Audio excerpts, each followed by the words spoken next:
hariho abaza bakubwira mu Kirundi ko bakeneye yuko muja muri hotel kuryamana mugakora ivyaha uyo wewe nta kibanza bafise ucumwirukana nye niho ucuvuga ati hari umuntu amaze nko kuza mu buzima bwawe ati je Modeste urya rero umuntu aramaze kuza kweli ego hariho uwo muri South Africa yarandondeye arambwira ko ankunda kandi anezerewe cane gose hama aranyiyorobekako hama mu nyuma rero aza ndi mu gihe ca jeune atangura ku expose ibintu bitabaho ambwira amajambo yerekeza kuri ivyo nyene hama ndamwiyambura mw'izina rya Yesu yereka arambwira yuko ndondere ivyangombwa kugira ngo ndamusange hariya ariko aravuga yuko yifuza ko tubana ibintu nabiriya mugabo rero mu nyuma. Hello muraho murakomeye nizere ko mumeze neza aho muherereye hose mu micungararo igize igihugu cacu ciza c'u Burundi kuba ari hanze yaco mu nkundire ndababwira ati mwaramutse canke mwiriwe bivanye naho muherereye nongera ndabaha ikaze mu kiganiro cacu arico canyu mushikirizwa na Omario Only kuri ya Tech TV. Uyu munsi ndabazaniye umutumire witeka aririmba gospel reka ndamwakire kuri televiziyo zacu hama abidondore. Shalom shalom. Shalom. Ndabaramukije mwese bakunzi bino televiziyo Imana ibahezagire jewe nitwa Nishimwe Modestine. Ego. Ya izina ry'umwuga ni Modestine nyene. Ego banyita Mashimwe niryo zina bantaziriye ariko amazina y'abavyeyi ni Modestine Nishimwe. Numva shaka kumenya Modestine watanguye kuririmba ryari? Natanguye kuja muri studio muri 2018. Ego hama ntangura gukora indirimbo ya mbere bita umwidegemvyo. Hama rero nca ndabandaniriza kw'izindi ariko novuga yuko iyo ndirimbo umwidegemvyo ari yo mfura ya zose niyo natanguriye gukora. Ego. Inspiration yikuye yo kumva wotangura kuririmba? Inspiration nayo donc nico ubusanzwe uri mu bisanzwe nico ubusanzwe uri hama ukukura iko impwemu yawe ikura niko kigenda gikura muri wewe hama rero kikadeborda urazi ko uruziguziye nta muntu arutangira rurahitana nyene ibintu byose rero iyo inspiration ndayikura ku Mana kuko ariyo yaturemye kandi ariyo yaduhaye impano zigenda zitandukanye rero je nisanze muri iyo mpano yo kuririmba indirimbo mpimbaza Mana. Abenshi baririmba gospel usanga batanguye baririmba nko mu rusengero hama bikaziramwo we vyatanguye urimba mu rusengero cyane? Ego natanguye nyene ndirimba muri chorale. Ego hama nkakura edoyo natanguye ndi muri Sunday school turirimba tujya tuntu tudukoras hama mu nyuma rero nkuze ajya ma groupe biblique usanga ku mashure ntangura kuba ndimwo ndirimba muri chorale hama rero umva yuko no mwishengero nari muri praise and worship ijya migwi ya louange et adoration hama rero biragenda neza gutyo. Ugitangura umwuga wo kuririmba ugatwe kawe nko kubikora vyarakoroheye? Nkitangura uyu mwuga ntabwo byari byoroshe kuko murabizi yuko intango ibigoye cyane urabanza ukagira fondation d'abord umaze kugira fondation no kuduza inzu ntabwo biba byoroshe ariko kandi fondation buriya niyo igoye ntabwo byoroshe ariko Imana yaranshoboje. Aho bigeze ubu naho mbona ukora amaclip kandi amaclip manini ari nk'abantu benshi uri kuri stage niniya ninda gusupportinga gufata mu mugongo. Novuga yuko urabona eglise locale na usanga ifasha ingabire zitandukanye umuntu aba afise eglise avukamwo, eglise akoreramwo. Iyo eglise iyo uhagurutse gukorera Imana, nubwo batohaguruka bose kugushigikira, Imana irahagurutsa abakozi b'Imana batandukanye kugushigikira. Ntabwo ndazi ko mwifuza kumenya ati mbega none urafise management, uburyo koresha buva hehe, ariko urabizi yuko Imana yatumye igikona kugira kize kirafasha Eliya igihe yari yananiwe n'urugendo. Rero novuga yuko nanje Imana irafise ukuntu iziratuma abantu batandukanye kugira ngo bashobore kunshigikira noroherwe. Yego. Uyu munsi ndashaka kumenya ni hehe hantu wifuza kugera nko mu mwaka umwe canke imyaka ibiri? Ahantu nifuza kugera, nifuza gukorana n'Imana, ubugombe bwayo muri uno mwaka. Ndifuza gutegura amakoncert atandukanye, ariko n'imiburiburi nakoze nkeya, ndifuza gukora nka zibiri. Imana inshoboje nkakora zibiri ku gatwe kawe, ku gatwe kiwanje, ari waziteguriye mu buryo bwawe. Ego. Ndifuza kuzikora vraiment kugira ngo nshobore kwegeranya ubwoko bw'Imana, ndabagaburire ico Imana yashize muri jewe, kubera yuko Kristo urazi yuko yadutumye kubwira abaremwe bose ubutumwa bwiza. Tubabwira biciye mu ndirimbo, ariko kandi muri irya myanya ya concert haba hariho abakozi b'Imana bashobora gufasha abantu batandukanye. Urumva ko tuba turi mu mugambi w'Imana. Ego. Hari amakoncert menshi ahora aba y'abantu baririmba gospel. Biramaze gushika ugatumirwa? Ego. Muri concert? Ego, bon, naratumiwe nko muri concert y'uwitwa Edi. Edi Ndeyana. Ego. Yari yabereye he? Ni concert aheruka gutegura ngaha, yabereye muri Trinité.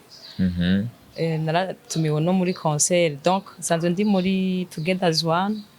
Turaza gufashanya, même si utaba ugiye performinga, ariko turafashanya mu buryo budasanzwe. Usanga tuko turafashanya mu dukorwa dutandukanye. Ariko ntabwo ndagirirwa amahirwe yo gutumirwa mu makoncert nk'aya yaba Dudu, yaba Lopez, yabande, ariko niyo tuja. Ari ikintu mpora mbona iyo umuntu aririmbira Imana ateguye concert, abantu b'isi barayizamwo. Umuntu asanzwe akunda ibintu vy'isi vy'inkundo arayizamwo. Kubera iki none iyo abantu nabo baririmba ibintu vy'isi bateguye concert mutayijamwo, nabo mubashigikira? Uratubesheye. Nibwira concert maze kujamwo y'umuririmbyi ataririmba gospel ngaha mu Burundi. Igituma mutubesheye nuko bataradutumira. Donc none mwiho mwabatumiye abaririmbyi? Apana abaririmbyi, sinavuze abaririmbyi, mvuze abafana. Hari umufana usanga atari umukizwa w'indani gose, canke ari n'umukatolika gusa akumva concert ya Dudu iramuryoheye, arayigiyemo, ananwa n'inzoga wanashaka. Ariko biragoye kubona nk'umuntu w'umukizwa agiye nko muri concert ya Fizo par exemple. Ni kubera iki? Urisi yuko baba batumiye? None abafana bo bumwe mu mwabatumiye? Uko je ndazi concert iraho yo mu kozi w'Imana yitwa Emile, yari yatumiye bajya bakinyi bajya bakina udukino, mbega yitwa gute, umutipe araho akunda gutwenza cane, sindiko ndamutora neza. Azwi cane? Ego, azwi cane. Mutima? Ntabwo ari Mutima, ujya wundi Kigingi? Apana Kigingi.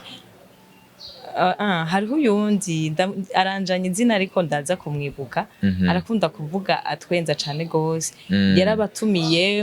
Yaratumiye abakomedie babiri, baraza muri Kirt. Hari yari concert kandi barabakira niteka, baragira barabari presenta devant ya eglise. Ni kuvuga n'umuntu yaramukizwa yaratumye abo bakomedi? Yari umukizwa yaratumiye. Na eglise birasanzwe na je nivyo namwe ndavuga, ahubwo ikintu kidasanzwe ntigera ndanabona umuntu atari umukizwa canke umuntu aririmba sekira agakora concert hama hakaza nk'abakizwa.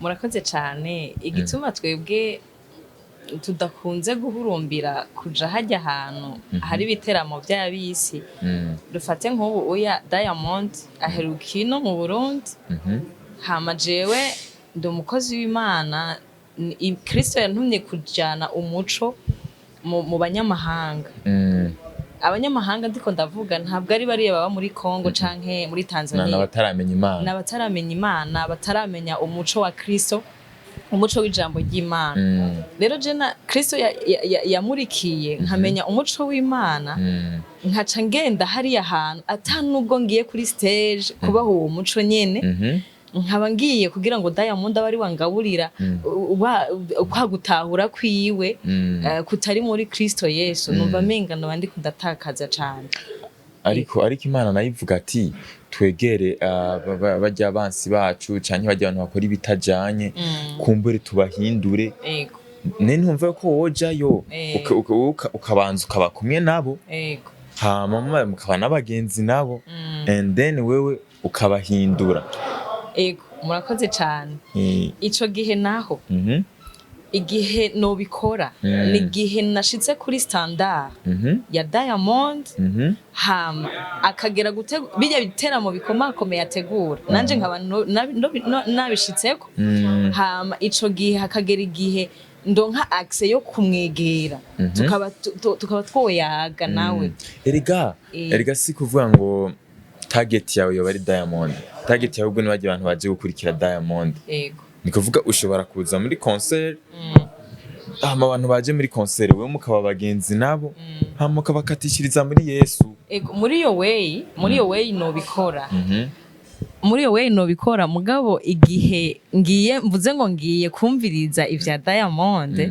noba ndiko ndatakaza intumbero ahubwo uvuze gutyo yuko nogenda mfise intumbero yabajya abantu aho ndavyumva muga muri urya mwanya umutima abafise umutima wa Diamond ntabwo nawe wewe ubwawo umenga uri kurana musamaza sivyo ariko abantu nkabajya hariho imyanya myiza Kristo yateguye kugira ngo dushobore kugira ande kubashikira ni nko kujetwe ko tukavugana uri muri telefone simba à l'aise ntabwo nshobora kuba à l'aise ngo nkora ibintu niyaguye canke nisanzuye kubera uri kurasamara ndiko ndavuga uri muri telefone uri kuravugana n'abandi rero Kristo yaratubwiye ngo ntabwo imaragarita zanyu ntimukaziterere ingurube ni gute twofata ivy'agaciro tukaca tubijana muri kijya kibanza kiri mw'induru ibintu nk'ivyo sanga nenda kubaza ikintu mu destiny twiyagira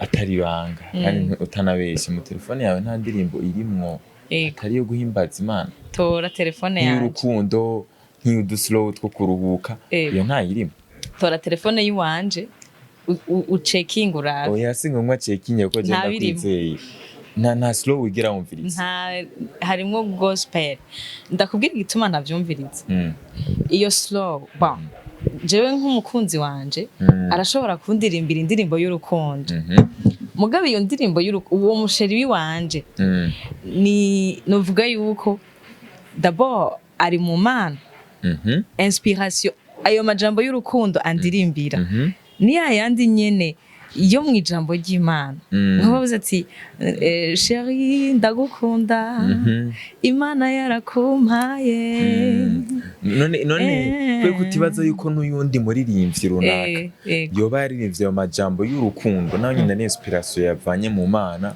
gusa Imana ikacimuhanurira kugenda guhuza abantu nabo bakundana wewe uri kurancanganya ndimo ndagucanganya igiti muri kurancanganya ndakikubwire navuze nti jewe umukunzi wanje yarakiriye Kristo nk'umwami n'umukiza mu bugingo bwiwe ariko arandirimbira indirimbo y'urukundo amajambo aja gushiramo ntabwo ari satana muha inspiration kuko nta bya bisusa aza gushiramo nta bya bindi byose by'ibiterasoni aza gushiramo nimiburi uraza kuvuga ati Shari ndagukunda Imana yakumpaye konsigamire nanje kibaza hano kikizana ingahanya none ntiwemera yuko hari umuntu usanga akijijwe ariko ugasanga ibikorwa akora ni ibikorwa vyo ngaha kwisi bitavuze ngo akorera ngo akorera shetani ego ariko kandi n'ivyo bikorwa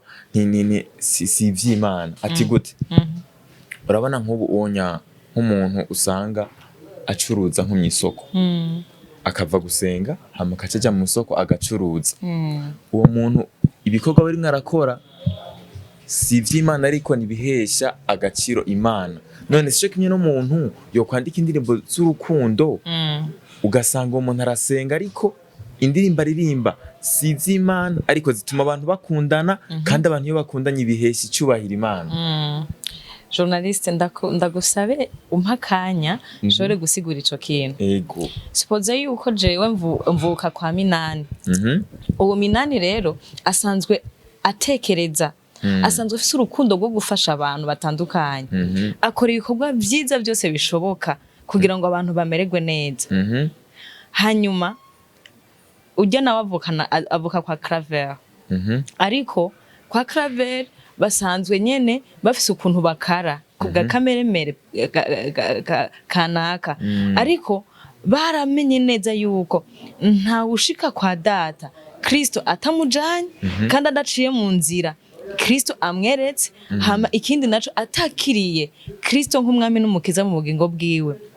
Twibukanye ijambo rivuga ngo nuko abamwakiriye bose yabahaye ububasha bwo gucika abana b'Imana, ngo nibo bizeye izina ryiwe. Abo ngo nibo batavyawe no kwifuza ko umuntu ariko bavyawe n'Imana. Ni kuvuga iki? Umuntu yarakiriye Kristo nk'umwami n'umukiza mu bugingo bwiwe, pe importe na kameremere afise agenda ariko arahinduka. Imana igenda iriko iramuhindura, iramucura, iramuhindura. Atandukanye n'ujya muntu atarinjira muri buno bwami ngo yakire Yesu nk'umwami n'umukiza. None uwo wewe azoja hehe nimba atakiriye uzomujana kwa data nkuko twakivuze? Rero pe importe ibikorwa vyiza wo gukora, ndabizi neza yuko PAM irafasha abantu, sivyo? Hariho abantu bahamagariwe ERS irafasha imfuvyi n'abapfakazi. None bisigura yuko nimba ari umujeha yakoze ibikorwa vyiza byose bibaho agafasha imfuvyi n'abapfakazi, urisiri yuko atakiriye Kristo, atatuye y'amajambo ngo Kristo ndakwakiriye nk'umwami n'umukiza amwihereze, azoja mu ijuru. Okay, ubu muntu none kwiri kutibaze ko ashobora gukora bijya bintu yaramwakiriye? Nico ndiko ndakubwira, nimba yaramwakiriye naho Bibiri ivuga gute? Tuzobamenyera ku vyo bama, ingeso zabo nziza, ibikorwa vyabo vyiza. Uwo muntu gusa afise ingeso nziza? Uwo muntu arongoye PAM afise ingeso nziza ariko ntarakira umwami Yesu. Oya yaramwakiriye. Yaramwakiriye, aho ni sawa. Ni kuvuga rero ahantu ushaka ko twerekeza iki kiganiro kuri wa muntu aririmba indirimbo z'inkundo kandi nawe nyine yarakiriye Yesu nk'umwami n'umukiza. Uwo muntu ntumushikikira? Nimba ari Kristo yabimutumye, journaliste dufise uturongora, ni mwe mu Imana. Ntabwo nshobora kujija umuntu numwe. Abantu twahamagaye gutandukanye, ashobora kuba yahamagawe kugira ngo aririmbe abantu bakundane, igihugu gikundane. Iki none hariho abantu baririmba indirimbo z'urukundo nziza vraiment, ariko wowe ukavuga ati mukeneye kuyumviriza, ukeneye kumviriza iyo umusheri wawe gusa kuririmbi.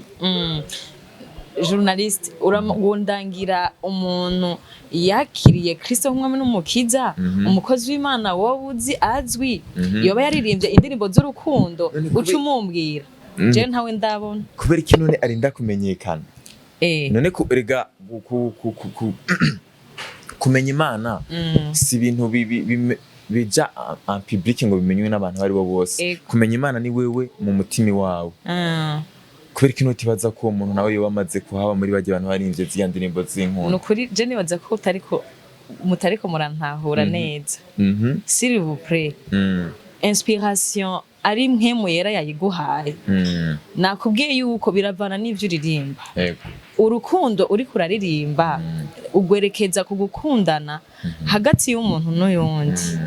ntabwo uvyerekeza kuri za ndirimbo ziteye isoni ngo z'abakobwa bya bindi nyene bituma imitima y'abantu iguma ku vyinosi ibashira imitima yabo iba no ku vyifuzo vy'imibiri yabo sivyo ariko mwe mu w'Imana guhaye indirimbo yo kuririmba urukundo ni muri rusangi barundi dukundane bene wacu dukundane igihugu cacu tucubake aho uri kuratanga ubutumwa biratandukanye rero na bijya bindi kwifokasinga ku mukobwa umugabo n'umugore bubakanye ku mugabo n'umugore bubakanye ushaka kumuririmbira urazi ko Kamikazi yigeze kuririmbira umugabo wiwe ariko kandi même si yamuririmbiye urumva ko byari bifise inzira mu ijambo ry'Imana rero umukozi w'Imana wese uzondonderere kubera iki none tutabamenya ko ari abakozi kubera ko bavuze ngo mbega none ngerega ngo kumenya Imana ngo ntibica vyiyafisha deja Bibiliya ivuga ngo turamatara Bibiliya ivuga ngo twubatse ku mpinga z'imisozi erega nawe usanga abara amatara ku bantu bamukikuza okay abo nabo nibo Edoya amaze kwi-expose akaririmba izo ndirimbo z'urukundo nakubwiye amajambo turonkamwo nakubwiye ibyo dusangamwo ubutumwa dusangamwo vraiment none nka zirya za Berisima aririmbye gute tukiri batoyi yego Berisima indirimbo vraiment simi hari igishego kirimo hari indirimbo zitarimwe igishego none nka Berisima ugambwira ko kajagoma nawe katakuryohera basi akarimbo sindakumva kavuga gute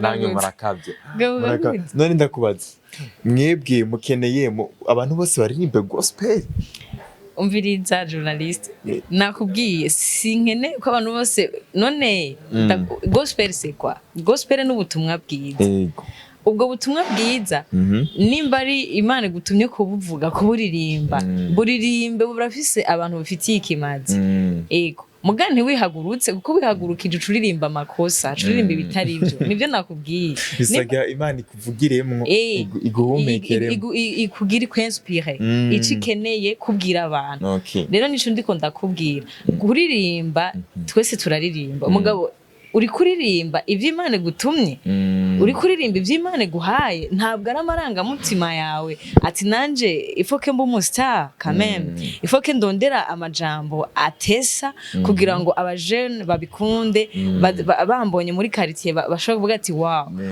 umustar kubera iki yaririmbye utuntu abantu batazi abantu bari bashashaye bari bakeneye rero ntabwo twe turirimba kugira ngo tube abastar kuko umustar numwe gusa dufise ni Kristo niwe yabaye umustar aradukiza araducungura arabambwa ku musaraba bamwambika ubusa baramuhamba arazuka ku munsi ugira gatatu niwe mustar nta wundi arazuka bafizo ibi bigira wapi nta mustar numwe haratari Kristo Fizo ndamuzi wowe wamumenye gute kandi wumva watandirimbo zisi iko kuntu twumva bafizo bateguye tandirimbo ya Fizo nimwuzi nukuri ntani umubona ku makonseri gusa bafishije numva ngo Fizo arafise munawe ni wamumenye Fizo menga no mumenye aya vraiment uviriza aba bantu turabakunda reka ndakubwira duteranye n'abastar turabakunda kandi na Yesu arabakunda ibi ni ibintu maze kubona ment for aba bantu bano ba artist usanga baririmba sekiro ikintu kimwe mwomenya abantu batunze imiryango yabo ujya mwuga bakora utunze abantu benshi meme n'abajournaliste usanga dukora ku nkuru zabo bigatuma natwebwe turonka ubuzi urumva irevye hari ababikora nabi bakaririmba ivyo bintu nyene bibi bidahesha Imana icyubahiro gusa rero n'ababikora neza bakaririmbira igihugu urumva bakaririmba inkunda mu mukundane abantu bubakanye aba ari vyiza kuja muri concert yiwe ukavuga ati basi ntiwoja muri concert y'umuntu wari we wese gusa wovuga ati nka Steven Sogo uramuzi nk'urya vraiment kuja muri concert yiwe hari ico bitwaye Steven Sogo journaliste murakoze cyane kuja muri concert ya Steven Sogo ntabwo ari kosa na gatoya nabibabwiye byose turavyemererwa ariko si byose bitugirira ikimazi nimba ngiye muri concert ya Steven Sogo kugira ngo ndamusupporting ko bwa famille yiwe nobikora kuko abo dufasha bose abantu bakijijwe gusa sivyo mugabo nakubwiye hari isoko zibiri hari isoko y'ubuzima n'isoko y'urupfu hari inzira zibiri hari inzira ya satani n'inzira y'Imana ntabwo tugomba kubaho tworosha ibintu ikibi n'ikibi iciza n'iciza ntawo kwamura insukoni ku munyinya ivoka ryama ivoka amashugwe yama amashugwe nyene sivyo twebwe dufise abami babiri dufise Kristo dufise na Satani twebwe rero twahisemwo Kristo kandi twama dusenga ati ubwami bwawe Kristo aba ari bwo buza buturongore none wumva nimba jewe papa wanje ari Kristo uyundi nawe papa wiwe akaba ari Satani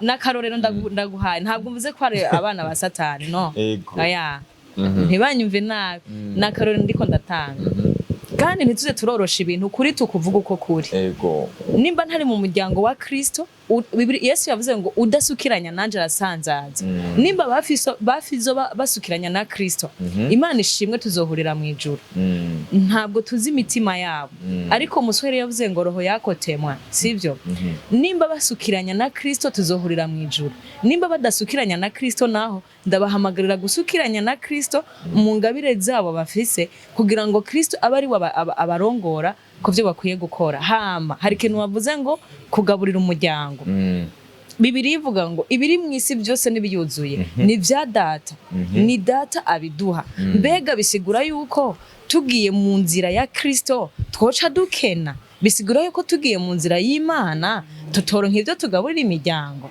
mbega n'akaroro ndaguhaye mbega jewe simbayeho kandi narakiriye ndi mu bwami bw'Imana nabajya rero barashobora kubikora mu nzira nziza nkuko bariko barabikora ntabwo ndiko ndavuga ko bariko barabikora mu nzira mbi ariko kandi ico ndabahamagarira d'abord bakire umwami wacu Yesu Kristo nk'umwami n'umukiza wabo bamenye neza yuko inosi izoshira yongera ishirane n'ivyayo igihe rero utifatanije n'uwo mwami atanga ubugingo budahera nukuri ntacu uzobaza ariko uyu munsi aracari ku ntebe y'imbabazi ibyo ukora byose byo babyiza byo bimeze gute ntaco bitwaye ariko condition nuko uba warakiriye uwo mwami azoguha ubugingo budahera kuko inosi irahera kandi herana n'ivyayo abastare benshi bapfuye urabazi barahari mugabo ntabwo tuzi yuko bapfuye bihanye rero cyo gituma dutera kamo yuko umuntu agihema kiri muzima bisaba ko yakira umwami kugira ngo azomuhe ubugingo budahera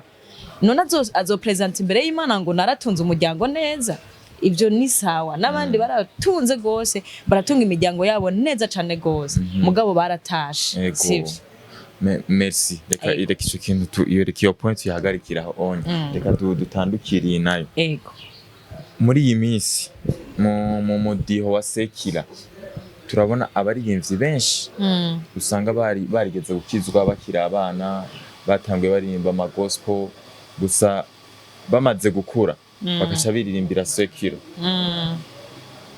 abo bantu bavuze kwiki jewe abo bantu no bahimpanuro yuko je ndacari muri yanzira nyene yuko boguma mu nzira batanguye yo kuririmba mu vy'ubwami bw'Imana kugira ngo tuzane imishaha myinshi kuri Kristo nukuri ubutunzi Kristo arabutanga kandi ubwo atanga nta mubabaro aheza ngawuvangemwo nico gituma ndabize benshi bakuriye mu Sunday school hama baca bagenda muri sekira aro nabo mwakuranye kandi oya bagahindura abo twakoranye ntabwo ndababona muri ico kintu barabandanije muga hari habandi twumva ibishinga ntaye byabo yuko bari barakuriye muri Sunday school hama mu nyuma baraja muri harimo uwonzi yakuriye muri Sunday school hama araja mu muziki bamwita Christian iyo nshuti hama mu nyuma arahindukira arasubira aragaruka ubu ari muri gospel wowe ni wibaze ko ibintu nk'ivyo bishobora kugushikira jewe pour le moment sinibaza gusa ejo ntawo menya ariko ejo ntawo uhazi ariko Imana izonzigamye Imana izonzigamye ni kihe kintu kimaze gushikira nk'ikigeragezo mu buzima bwo gukizwa ukavuga ati iki kintu Mana nawe vraiment urankoreye ko kweri niki Okay, ni accident nigeze gukora kugira ndi mw'ishure, hama rero umuyaga uraza ari mwinshi ucuraterura amabati, hama rero ibuye riransatura mu mutwe. Hama rero baca baratujana kwa muganga, turiko turavirirana, badushona batana duteye n'ikinya, turababara cane gose. Rero aho hantu narababaye, nari niga mu wa gatandatu, narababaye cane gose, cane. Ego, nico kintu numva cambabaje. Kandi wari ukijijwe vy'indani? Nari nkiri umwana nyene, nasenga najana n'abavyeyi, ntabwo nari bwisengere ku giti ciwanje mvuga ati ndinjiye neza. Ego. Iciza naco imaze gukorera ukavuga ati wow, niki? Iciza yankoreye, mvuga ati ndayishimira cane gose, ni ukuba yarampaye agakiza, ikambohora ntarononekara. Ikanshira mu bwami bwayo, hama ikanyigisha amashure nkayaheza na universite nkayiga. Ntivyari vyorosha ariko yagiye iramfasha bigenda neza, ndayishimiye, ihabwa icubahiro. Ego. Niye nawe umaze gutanga imbere y'urusengero? Erega ntabwo ari intahe zose batanga, kuko hari igihe umuntu ashinga intahe, haleluya, Yesu ashimwe cane, ndashimiye Imana yampaye umuduga, ndashimiye Imana yampaye inzu, ariko intahe nyantahe ni kirya kintu cari carakuboshe, kikatuma abantu benshi ubamerera nabi, ariko ukaba warakijijwe ukakireka. Iyo niyo ntahe ikujana mu bwami. Niki kimirowe cyari cyarakuboshe? Jewe ikintu caramboshe, nabwiye yuko nakuze nja gusenga, Imana ngire igiye irambohora gose, ariko nkiri umwana narakunda gushwana n'abandi bana. Warakagwanya kabi? Umwana angiriye ikosa vraiment naramukubita, hama kandi nkamukarira gose, kandi twavana ndamuhanye ndamukubise. Ariko ubuya wari umubanyi mubi muri quartier. Oya, nari umwana mwiza, mugana nk'umuntu andenganya mu bisanzwe. Mugabo kandi ubuya nta nikofe, sinzi ko noshobora gukwita ikofe umuntu. Nta muhungu birashika agashaka gutsitaza? Umuhungu mu buhe buryo? Nyine agashaka ngo muje mu bintu vy'inkundo. Eske gukundana no gutsitaza? Hari igihe mu bifata gutandukana ukavuga ati uyu muntu toka satani. Donc ariko uratwengeje. Mu bisanzwe ataje, hariho abaza bakubwira mu Kirundi ko bakeneye yuko muja muri hotel kuryamana, mugakora ivyaha. Uyo wewe nta kibanza bafise ucumwirukana nyene. Niho ucuvuga ati toka shetani. Hari umuntu amaze nko kuza mu buzima bwawe ati je Modeste urya rero. Umuntu aramaze kuza kwe.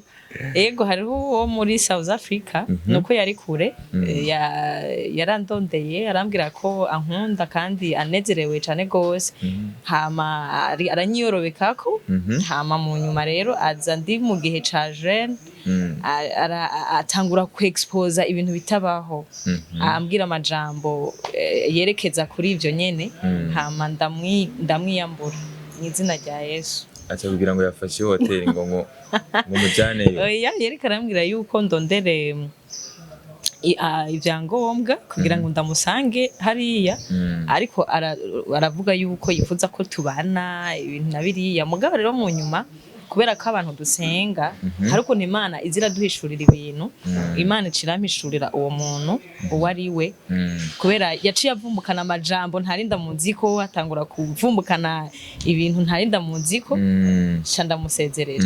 Ubicisha mu nzira nziza rero n'uyu hano binye vy'ihoteli.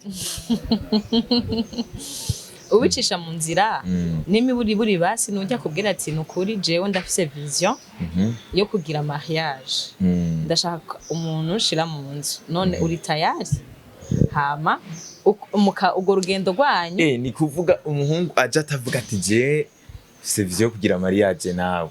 Umuhungu nta kibanza nta kibanza afise, kuko none yo baje kugira bice bigenda gute? Oya, hari uvuga ati je ndagukunda, ariko ibintu vya mariage kugira bigende gute? Ibintu vya mariage si uyu mwaka, nko myaka 3 n'imiburiburi iri imbere, nonza banaronse amafaranga yokora mariage. Ubona amahoro menshi. Mugabo muri iyo myaka 3 comportement yawe uguma wafisha ni yahe erega kurya abakobwa mutwiga natwe turabiga mbega uza kwafishiye comportement ni yinkura mu kibanza ca Kristo canke ni yibandanya inshigikira mu nzira nafashe kugira ngo nzoshika amahoro rero aho niho uca tubarabira nta ngorane iyo myaka 3 no kurindira mugabo ufise izihe ngeso wigenza gute imbere yiwanje ego nk'ubu bishitse ugasenga Imana ukabwira ati Imana je mpishurira umuntu tuzobana kaciguhishurira umuntu ubona akora amafuti atabaho wowe bigenza gute okay ari Imana yamumpishuriye nuko ibizi kizomuhindura canke nuko ibizi yuko jewe nshobora kuzokwihanganira